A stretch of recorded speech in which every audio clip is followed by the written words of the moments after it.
Bu gün davam edirik sayla. Sayın mənaca növlərini öyrənəcəyik və qurucu növlərini öyrənəcəyik. Yadda saxlayın, say əsas nitq hissəsidir. Həm leksik, həm qrammatik mənası var. Əşyanın miqdarını və sırasını bildirir. Ümumiyyətlə, yadda qalsın, sizdən soruşanda ki, sayın mənaca neçə növü var, onda sayın tərifini, qaydasını yadınıza salın. Qaydada nə deyirik? Deyirik, say əşyanın nəyini bildirir? Miqdarını və sırasını. Elə əşyanın sayın da mənaca iki növü var. Miqdar və sıra sayları. Miqdar sayları özləri 3 yerə ayrılır. Miqdar sayların, baxın, özləri 3 yerə ayrılır. Müəyyən miqdar sayları, qeyri-müəyyən miqdar sayları, kəsr sayları. Əslində bunu burada niyə verdim uşaqlar? Başa düşəsiz deyə. Əvvəlcə qurluqca izah verəcəkdim, sonra bunları. Amma burada dəyişik düşməsin deyə sizin üçün. Yəni qeyd etdim ki, mənaca iki növ var. Miqdar, sıra. Miqdarın özü 3 yerə ayrılır. Baxın, miqdarın özü 3 yerə ayrılır. Sıra heç bir yerə ayrılmır. Oldu. Miqdar da oldu. Müəyyən miqdar, qeyri-müəyyən miqdar sayları, kəsr sayları. Sonra bura qayıdıb bu izahları verərəm ki, məsələn, burada qırmızılarla yazdığım nələrdir. İndi baxaq sayın quruluşca növlərinə. Sayın quruluşca 3 növü var. Mənaca 2 növ oldu, quruluşca 3 növ oldu. Sadə, quruluşuna görə sadə saylar, düzəltmə saylar, mürəkkəb saylar. Bilirik ki, əgər kök və yaxud da qrammatik olarsa, biz onları nə götürürük? Sadə. Leksik olarsa, baxın, bu şəkilçilərin hamısı leksikdir. Düzəltmədir və leksik şəkilçilərdir.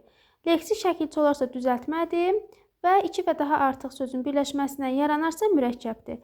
Mürəkkəblərdə də onu qeyd edeyim ki, yadınıza saxlayın. Ayrı yazılan mürəkkəb saylar var. Devslə yazılan mürəkkəb saylar var, amma bitişik yazılan mürəkkəb saylar yoxdur. İsmi sifəti keçəndə nəyə yadda saxlamışdıq? İsimdə, sifətdə bitişik yazılan var idi. Devslə yazılan var idi, ayrı yazılan yox idi. Sifətdə də elə bil əksinədir. Ayrı yazılan var, devslə yazılan var, bitişik yazılan yoxdur. Oldu. İndi uşaqlar, düzəltmələr bu şəkilçilər vasitəsilə düzəlir. Öncü şəkilçisini artırırıq, lu şəkilçisini, acıq şəkilçisini, larca, lərcə, larla, lərlə. Yəni burada A-lar Ə-yə çevrilir. Bunlar bir variantlıdır. Üstündə ona görə yazmamışam. Bax, məsələ, bir özü sadədir, 5 sadədir, az da saydır, sadədir, xeyli də saydır, sadədir, çox da saydır, sadədir. İndi bunları öyrənəcəyik. Dedik ki, düzəltmələr də şəkilçilər vasitəsilə yaranır, yəni sayın şəkilçiləri çox deyil, bu qədərdir. Və yadınıza qalsın ki, saylar əsasən sayın özündən yaranır. Yəni, məsələ, biz ismi sifəti keçəndə deyirdik ki, adlardan yaranan isimlər və ya sifətlər, feillərdən yaranan isimlər və ya sifətlər, amma saylarda elə demir. Eləcə sayların elə şəkilçiləri bunlardır. Bunları yadınıza saxlasanız, düzəltmə sayları biləcəksiniz. Və saylar əsasən sayın özündən yaranır. Məsələ, bir özü saydır. Saya inci şəkilçisini artırdıq, saydan say yarandı. Çox özü saydır. Lu şəkilçisini artırdıq, leksik şəkilçi saydan say yarandı. Azacıq saydan say yaranıb yüzlərlə. Lərlə burada bir yerdə hamısı bir leksik şəkilçidir. Minlərcə, lərcə hamısı bir leksik şəkilçidir. Baxın, burada uşaqlar yadınızda qalsın. Desək ki, həmişə düzəltmə saylar həmişə saydan yaranır, səhvdir. Əsasən, yəni çox vaxtı düzəltmə saylar sayın özündən yaranır. Elə sözlərimiz var ki, onlar da düzəltmə saydır, amma saydan yaranmayıbdır. İndi onları göstərim hansı sözlərdir. Baxın uşaqlar, əvvəlinci, axırıncı, filanıncı, sonuncu. Bunlar da saylardır, düzəltmə saylardır. İnci şəkilçisi ilə düzəlibdir. Bilirik ki, inci şəkilçisi sıra sayı yaradır. Amma bunlar da düzəltmədir. Sadəcə olaraq əvvəl, baxın, saydan yaranmıyıbdır. Əvvəl zərfdə inci şəkilçisi artırıbdır. Axır və son sözləri isimdir. İsimə inci şəkilçisini artırıbdır. Düzəltmə say yaranıbdır. Filan əvəzlikdir. İnci şəkilçisini artırmaqla say yaratmışıq. Yadınızda qalsın. Saylar 100% yox, həmişə yox, əsasən sayın özündən yaranır. Amma say olmayan nitq hissəsindən də yarana bilər. Gördüyümüz kimi isimdən də yarandı, əvəzlikdən də yarandı, zərfdən də yarandı. Yəni, bunları da yadınıza saxlayın. Yəni ki, düzəltmə saylar əsasən sayın özündən yaranır, amma başqa nitq hissəsindən yaranan düzəltmə saylarımız da var. İndi isə uşaqlar, keçirik sayın miqdar sayların növlərinə. Baxın, burada qeyd etdik ki, miqdar sayları neçə yerə ayrıldı? 3 yerə ayrılır. Müəyyən miqdar sayı, qeyri-müəyyən miqdar sayı və kəsr sayları.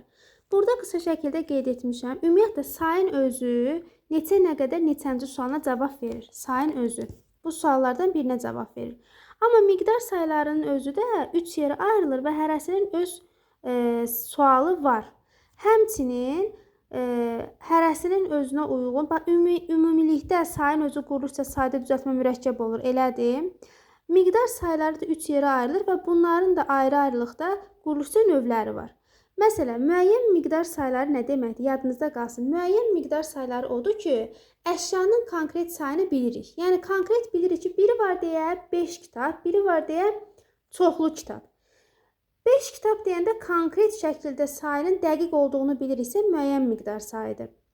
Əgər çox kitab deyəndə, çoxlu kitab deyəndə biz buna necə deyə bilərik ki, desək ki, çox kitab və ya çoxlu kitab. Biz bilmirik bu çoxlu 10-da nədir, 15-də nədir, 50-də nədir. Bax, o qeyri-müəyyən miqdar sayıdır. Çünki çox deyəndə, az deyəndə, xeyli deyəndə biz bilmirik nə qədər çoxdur, nə qədər azdır, o xeyli nə qədər xeylidir. Başa düşürsünüz uşaqlar? Deməli, müəyyən miqdar sayı ilə qeyri-müəyyən miqdar sayının fərqi budur ki, müəyyən miqdar sayında biz konkret olaraq sayı bilirik. Məsələn, sinifə müəllim daxil olur, baxır ki, sinifdə 10 nəfər şagird var. Bəzən artıq 10 nəfərdirsə də 10 nəfər şagird var deyirsə də konkret. Amma deyirik ki, məsələn, sinifdə 9-10 nəfər var ya da az uşaq var. 9-10 nəfər deyəndə bilmirik bu 9-dur yoxsa 10-dur. 9-10 deyəndə də qeyri-müəyyən olur. Az şagird var deyəndə də qeyri-müəyyən olur. Çünki biz bilmirik axı o az nə qədər azdır. 5-dir, 3-dür, 10-dur və yaxud da 9-10 bilmirik. Konkret demir. 9 yoxsa 10. 9-10 deyəndə bu da qeyri-müəyyən olur. Oldu? Və yaxud da bir neçə, bir çox, bir sıra. Bunlar qeyri-müəyyəndir. Müəyyən miqdar sayları buradakı sığma, yəni quruluşca sadə və mürəkkəb olur. Müəyyən miqdar sayları quruluşuna görə düzəltmə olmur, düzəltməsi yoxdur. Yadınızda qalsın. Və neçə, nə qədər sualına cavab verir. Qeyri-müəyyən miqdar sayları quruluşca sadə də olur, düzəltmə də olur, mürəkkəb də olur. Baxın, bu quruluşudur qeyri-müəyyənin.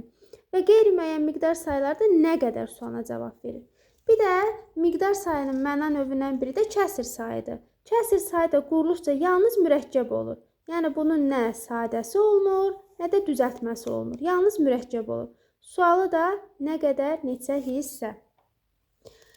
Bu hissədə bunları ümumi qeyd etdik. Belə dəftərinizə qeyd edə bilərsiniz. Burada isə biraz geniş şəkildə vermişəm ki, başa düşəsiniz. Baxın uşaqlar, quruluşca yenə sualıdır, quruluşudur, nə olduğunu qeyd etmişik. Yadınızda saxlayın ki, Azərbaycan dilində quruluşuna görə 23 miqdar sayı var. Quruluşda sadə olanlar. Məsələn, 1, 3, 5, 10, 20, 30, 40, yəni onluqları sayırıq və s. Bunları sayanda 23 olur. Burada səhv gedibdir, ona görə mötərizə yapmışam. Müəyyən miqdar saylarından sonra gələn isim həmişə təkdə olur. Bu nə deməkdir? Məsələn, 5 kitab.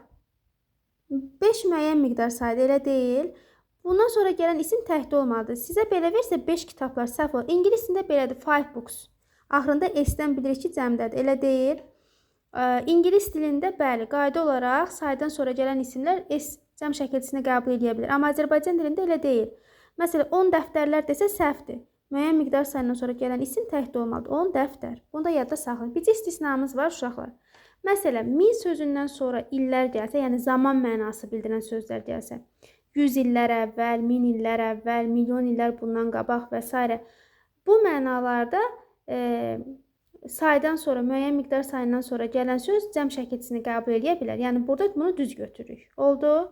Yəni, 1000 illər, milyon illər, 100 illər bu mənada olanda cəm şəkilçisini qəbul edə bilər.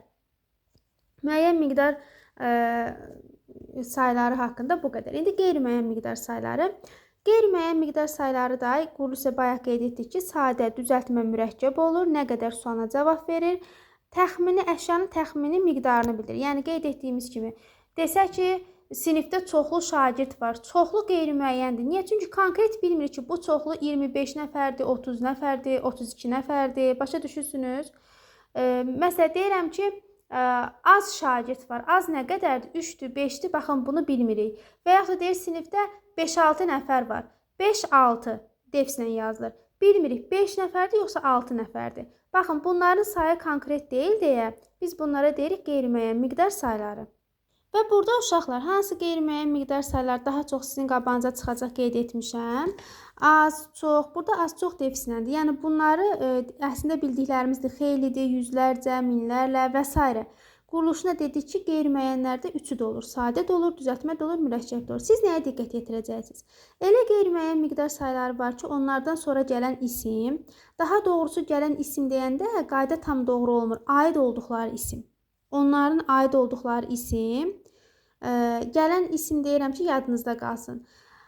Özlərindən deməli, aid olduqları isim elə qeyri-müəyyən miqdar sayıları var ki, həmişə təkdə olur.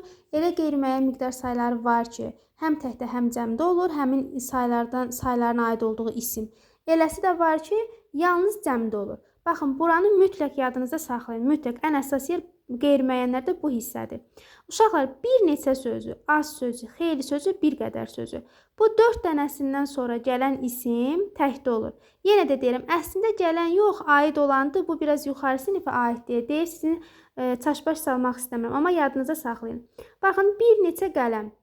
Belə doğrudur. Əgər bir neçə qələmlər artırsa, səhv olar. Məsələn, az adam doğrudur. Az adamlar desə səhv olar. Xeyli adam doğrudur. Bir qədər su doğrudur. Amma bir qədər sular desə cəm artırsa səhv olur. Oldu, yəni bunlardan sonra təkdə olur. Onlarla çox, çoxlu yüzlərlə həm təkdə də gələ bilər, cəmdə də gələ bilər. Onlarla adam da doğrudur, onlarla adamlar da doğrudur. Çox kitab da doğrudur, çox kitablar da doğrudur. Çoxlu kitab da doğrudur, çoxlu kitablar da doğrudur. Yüzlərcə kitab, yüzlərcə kitablar. Yəni doğrudur. Təkdə də ola bilər, cəmdə də ola bilər. Bir sıra bir çoxu həmişə yadınızda saxlayın ki, bunun aid olduğu isim həmişə cəmdə olur. Baxın, bir sıra məsələlər düzdür. Bir sıra məsələ, özündən sonra gələn isim burada təkdə verə bilmərik. Oldu. Və yaxud da sıranın yerinə çox qoyaq. Bir çox məsələlər doğru olar. Bir çox məsələ səhv olar. Oldu. Yəni həmişə bir sıra bir çoxdan sonra cəmdə gəlir. Kəsr sayılarda uşaqlar bayaq qeyd elədik ki, quruluşca yalnız mürəkkəb olur kəsr sayıları. Suallarını da bayaqlar qeyd etdik. Bizə yadınızda saxlayın ki, burada dadə yerli hal şəkilçisi iştirak eləyir. Dadə yerli hal şəkilçisi iştirak eləyir. Bir də mənsubiyyət şəkilçisi ilə birlikdə işlənir. Məsələn, 3-də 1 deyəndə, 10-da 5 deyəndə və yaxud da 10-da 1-i belə də deyə bilər. Baxın, artıq burada mənsubiyyət olur. 10-da 1-i deyəndə, 5-də 1-i deyəndə, 10-un 1-i. Yəni mənasında həmin sözlərdə mənsubiyyət iştirak etmiş olur. Amma 3-də 1, 10-da 5 deyəndə də buradakı dəyərlərdə yerli hal şəkilçisidir. Yəni kəsr sayıları quruluşca yalnız mürəkkəb olur və neçə hissə sualına cavab verə bilir. Həmçinin neçə hissə ilə yanaşı nə qədər də sualına cavab verir. Belə uşaqlar, biz onları qeyd elədik, miqdar sayı növlərini, bir də sıra sayıları. Sıra sayı dedik, heç bir növə ayrılmır. Sıra sayıları neçənci suala cavab verir, əsasən, bəzən hansı suala da cavab verə bilir. Məsələn, deyirik ki, 5-ci bina. 5-ci orada inci bilir ki, sıra bildirir, amma hansı bina deyə bilərik. Sonra sıra sayından sonra isim təkdə də ola bilər, cəmdə də ola bilər. Birinci sinifdə düzdür, birinci siniflərdə düzdür. Oldu. Bir də əsasən ıncı şəkilçisi ilə düzəlir. Bir də bayaq qeyd etdiyimiz kimi bu əvvəlinci, axırıncı, filanıncı, sonuncu bunlar da sıra sayılarıdır. Amma saydan yaranmayıb başqa nitq hissələrindən yaranan sıra sayılarıdır. Uşaqlar, bir də sayılarla bağlı bəzi qeydləri yadınızda saxlayın ki, 80 və 80 sayı sinonimdir. 1, az, 40, 50, 80, 1000, çox bunlar amonim sayılardır. Bir həm sayıdır, bir nəfər, iki nəfər, bir də ədəd ola bilər. Bir dön bizim Bakıya bax. Az amonimdir, keçmişik. Biri var yolunu azmaq mənasında, biri var az adam mənasında. 40, biri var məsələ qoyunu qırxmaq mənasında, bir də var say mənasında. 50, say, bir də var deysən ki, bu 50 adam, 50 yəni qoçaq mənasında. 80, səysənmək, qorxmaq mənasında, bir də say mənasında. 1000, ata minmək mənasında, bir də say mənasında.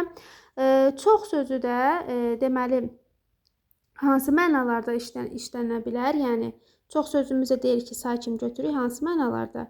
Bir çox say mənasında da ola bilər, bir də çox dedik say, bir də çox ədad, köməkçi nitq hissəsi kimi də ədaddır. Belə uşaqlar, bir də yadınızda saxlayın ki, alınma sayılar da var. 0-dır, 80-dır, milyondur, milyarddır, trilyondur. Bunlar milli sayılarımız deyir, alınmadır. Bitişik yazılan mürəkkəb sayı yoxdur, qeyd etdik. Bir də sayılara aid heç bir qrammatik şəkilçi yoxdur. Yəni sayılara aid olan şəkilçilər leksik şəkilçilərdir. Bu qədər.